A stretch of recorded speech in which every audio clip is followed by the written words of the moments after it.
Welcome to Market Peeker. Ever heard of a crypto white paper, but didn't know where to start?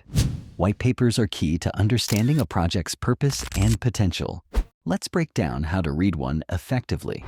First, look for the project's goal.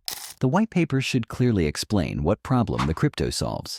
For example, Bitcoin's white paper outlined a peer-to-peer digital cash system, while Ethereum introduced smart contracts. If the purpose seems vague, that's a red flag. Next, check the technology. How does it work? Does it use blockchain, proof of stake, or something unique? Look for details about scalability, security, and innovation. If it's all buzzwords with no substance, dig deeper or reconsider. Then focus on the tokenomics. How are the tokens distributed? Is there a cap on supply? Transparent, fair token distribution is a sign of a trustworthy project. Don't skip the team section. Does the white paper name the founders and developers? Are they experienced?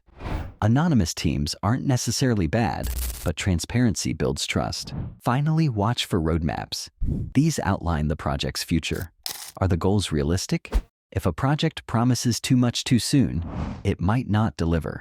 Pro tip: if the white paper is overly technical or unclear, look for simplified summaries or ask in reputable crypto communities.